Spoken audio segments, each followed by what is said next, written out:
spiraling out of control. It's Adam Sessler and Morgan Webb. Hey there, special guy. Welcome back to X Play.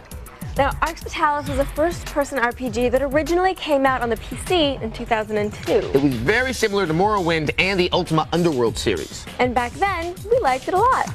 Now, Arx Fatalis is finally out on the Xbox, and let's just say the graphics haven't exactly quite kept up with the current technology, but the quality of the gameplay, it has. Here's our review of Arx Fatalis for the Xbox. Listen to me, beings of light, and take note of what I have to say. It may be an RPG, but Arx Fatalis is a far cry from the Japanese RPGs that inundate the PS2. This is a first-person dungeon crawl that has more in common with Morrowind or the old-school Ultima Underworld games. The god of destruction is about to... Arx Fatalis actually began life as a PC game in 2002, which is why everything looks a little, well, outdated. None of the characters are going to win any beauty contests. Okay, I know that's just his sword, but wow, I did not need to see that. Cover up, man. You play a mysterious warrior who wakes up in a goblin prison with no memory of who you are or what you're doing there. If you can't remember your name, you better keep this one. It means he who has no name in a foreign tongue. It may be just as well, because the world you're stuck in is a bit of a nightmare. Well then, tell me about this place. Well, this here is a bar. Folks come in here to drink and complain. The sun went out years ago, so everyone lives underground with the goblins and trolls. Shana, we got him. No, it doesn't make sense, but it explains why you spend so much time spelunking. In order to find out more about yourself, you'll have to interact with many of the underground races. You can befriend a troll. What? Who's friend? Run errands for pushy kings. It seems I can't escape being drawn into these events. Or my favorite, make the goblin lords babble in unison. Okay. When diplomacy fails, you'll have to resort to good old-fashioned violence. Depending on how you build up your character, you can be a burly hack and slasher,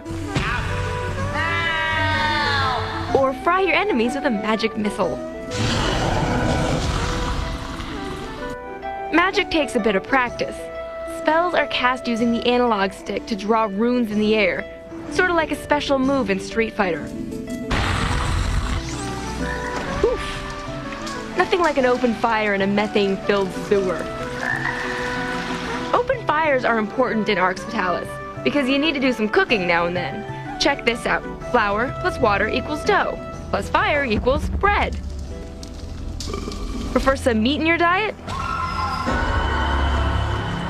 Fry up a mess of sizzling puppy ribs. The freedom to play around with stuff is one of the best things about Arx Fatalis. You can make potions, forge and repair weapons, and toss around anything that's not nailed down. Something tells me this deck isn't regulation. You not now! Arx Fatalis is one of the best dungeon crawls around. Don't expect a Final Fantasy clone, just a long, complex, and exceptionally well-done PC-style RPG. Damn you! A 4 out of 5.